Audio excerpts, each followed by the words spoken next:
you're here. I hope you're enjoying this holiday season, and I hope you're well.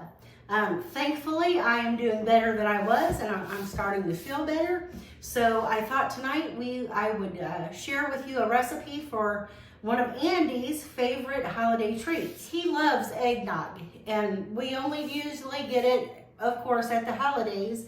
And but I thought I would show you a recipe for eggnog tonight using stuff you most likely already have at home, and it's super easy, way more inexpensive than what you can get it at the store, and it's just a few ingredients. So I thought I would make Andy a special treat and make him some eggnog tonight. So let's get started. Let me show you what you're going to need for the recipe. You're going to need 6 eggs. Of course, because it's eggnog, you're going to need eggs. You're going to need some, now you can use a mixture of like whole milk and heavy cream. I'm just going to go ahead and use half and half. I got it on discount, and so we're just going to use that up. You will need some sugar. You can use white sugar or brown sugar, and tonight I'm going to use brown sugar. It's got a little bit richer of a flavor. You also need a splash of vanilla. You can use homemade vanilla like mine, or you can use the imitation store-bought, or even the pure vanilla extract store-bought. And you're also going to need some nutmeg. Now I'm going to use some whole nutmeg, but if you just have the ground nutmeg in the jar, that is perfectly fine. So let's get started here. Just a few basic ingredients. Now what we're going to do is we're going to separate these eggs. Okay, so I'm going to be putting my egg yolks in the big container here, and the egg whites over in this other.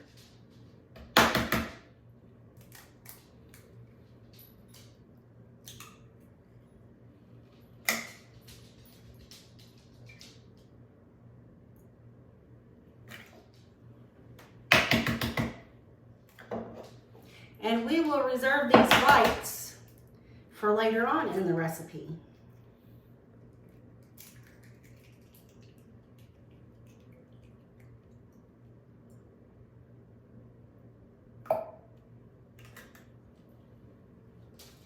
Okay, so now we have our yolks in the bowl here, and I'm going to reserve the whites for later. And to this egg yolks, I'm going to go ahead and add a half cup of brown sugar. It doesn't have to be packed, just a good level amount of brown sugar. Just going to add that into the bowl there. Now there is a version of eggnog. There's several ways to make eggnog. And there is a version that doesn't have to be cooked. And you can use your farm fresh eggs to do that. We're going to go ahead and just use the cooking method with this, so that way we know it's nice and safe to drink.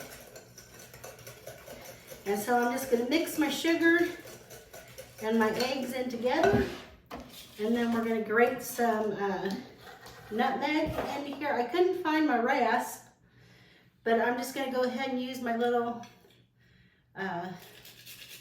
tiny box grater here, and you're going to need probably about a teaspoon or so of this, so quite a bit. So if you would rather use the ground ginger from the bottle, it'd be much easier that way. But I'm just going to go ahead and get my nutmeg in there. Oh, that smells good. I love, whoops. Well, looks like that one's done for. Let's get another one started in here. Now, nutmeg is what makes this taste so good. Now, my husband and I we don't drink. Normally, normally eggnog is made with certain kinds of alcohol or liquor that kind of makes it like warm, so it would warm you up on a cold winter's day. But of course we don't drink and don't need that alcohol, and so looks like it'll do it. So we make ours non-alcoholic. But I will tell you in the process of doing this when you would be able to put in alcohol if you so choose. So let's get these eggs all whisked up, and we're gonna whisk them until they're kind of fluffy. And we don't want a whole lot of air in them, but we want them to be a little bit on the fluffy side. And now we are going to take our half and half, and we are going to go to the stove, and we're going to start heating this up. Okay, so here we are at the stove, guys, and I've got my medium-sized saucepan out. And I'm just going to turn my heat on kind of like a medium to medium-low. Don't want it too high because when you don't want your milk to scald or boil or anything like that. We're just heating it up. And I'm going to go ahead and use all 4 cups of the half and half. So 1 whole quart of the half and half, and we're going to get that in the pan there. And now we're just going to let that start heating until it comes to a low simmer. And then we're going to temper our egg mixture with that. Now our milk is hot enough, and I'm going to go ahead and get it off the heat for now. And we're going to come over here, and we are going to incorporate this milk into the egg mixture. Tempering the eggs is what they call it. And so let's go do that. Okay guys, so I've got my egg mixture here, and I've got my milk. Let me just take that spoon out of there real quick. And now I'm going to go ahead and use my mixer. You can use just a regular whisk. I'm going to use the whisk attachment. Say that 3 times fast. On my regular hand mixer here, and I'm just going to start mixing them there. That's pretty loud. I'm mixing these eggs. I'm just going to add slowly my cream.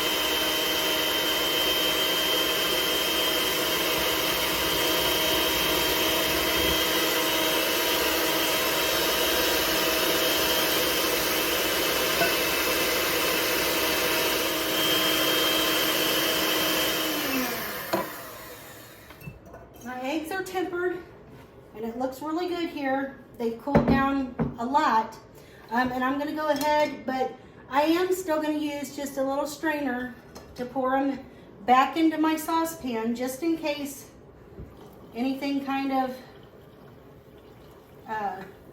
maybe cook the eggs a little bit or something like that. It's got lots of froth, looks really good. Go ahead and just scoop that froth in there. Get all that goodness out. And yeah, it don't look like we had any kind of stuff that didn't mix in, so I'm just going to mix that up. All that milk and egg mixture. And now we're going to just put this pot back on the burner over low heat and let it thicken up. Okay, now I've got this over like a medium-low heat again. And now you're going to want to stir this or whisk it constantly until it begins to thicken a little bit. So I'm just going to whisk or stir this until it starts to thicken up.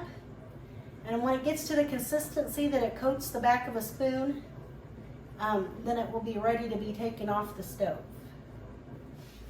Okay guys, this is starting to thicken up quite a bit.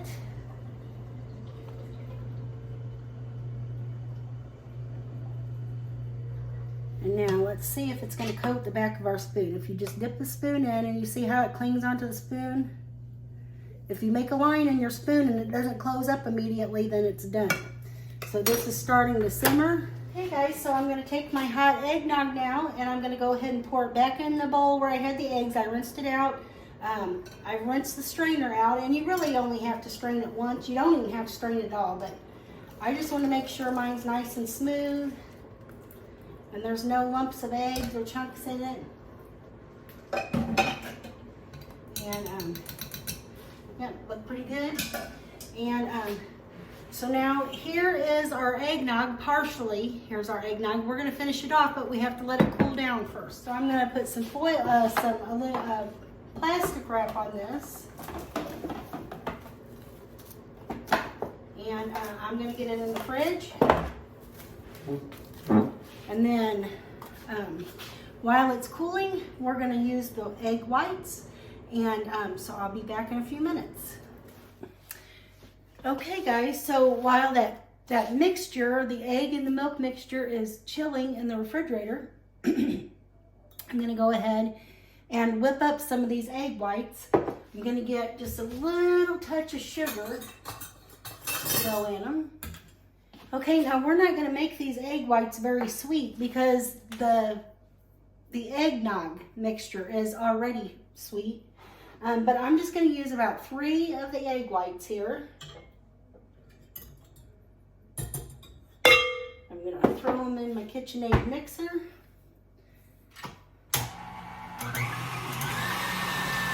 we're going to start whisking these, and I'm going to go ahead and add, I've got about a tablespoon and a half of white sugar in here.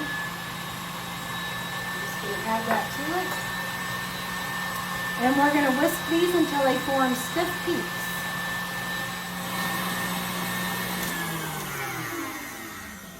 See how that is. I'm going to go ahead and whisk it a little bit more. Those are soft peaks there, so let's just go ahead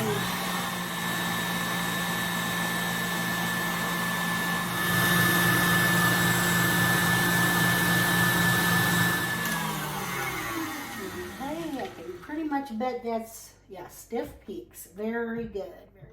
Okay. So you want your egg whites to look just like that, stiff peaks on them. By the way, that's how you make meringue. A regular standard meringue. So let's get this bowl off of here. Okay. Okay, now our mixture is still a little bit warm, but I'm going to go ahead and add my splash of vanilla. And I'm going to do a pretty good spoonful of vanilla here. You shake this up and just make sure I've got my vanilla beans and all that mixed up in it. And this is homemade vanilla. But like I said before, you can use any vanilla extract that's your favorite. And I'm going to put a pretty good tablespoon in there. And the reason I waited until this cooled down a little bit is because your vanilla can break, or I don't know, something happens to it if you put it in something that is too hot. So it will distort the flavor and stuff like that. So let me give this a taste.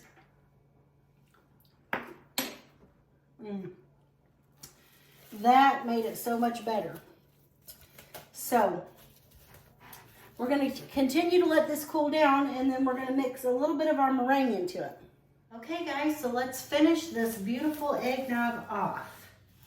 Okay, so we're going to take our meringue.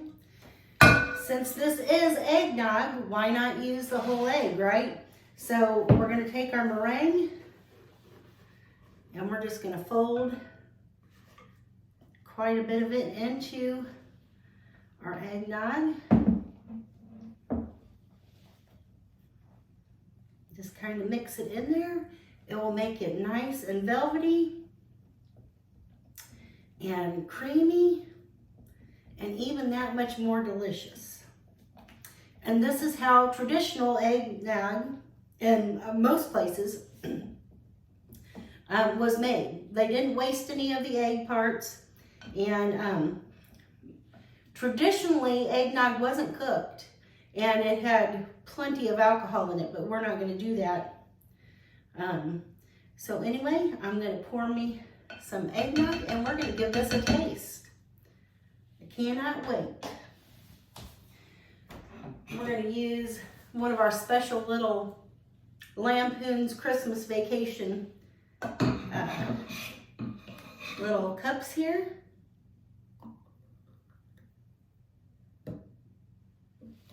Oop, made a little mess there.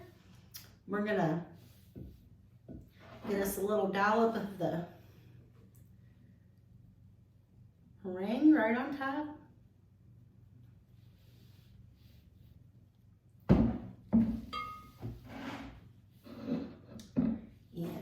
we're gonna sprinkle us just a little bit of ground nutmeg on there.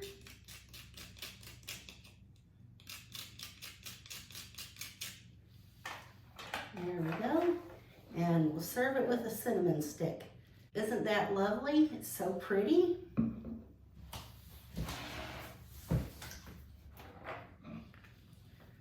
Okay guys, so let's give this delicious eggnog a try. You could kind of use your cinnamon stick as a little straw.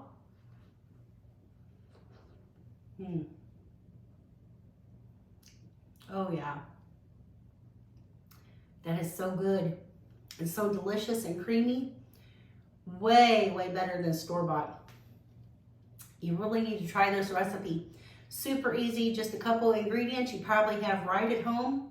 And it's a wonderful holiday treat, and I think Andy is just gonna be absolutely thrilled with this. He is gonna love this, and so I'm gonna get this back in the refrigerator so it can be chilling, and he can have some when he gets home from work. So I thank you guys for joining me here today at Life on Turkey Lane. I hope you'll try this lovely recipe. I hope that you're having a wonderful holiday season, and I'll see you in the next one. Bye guys.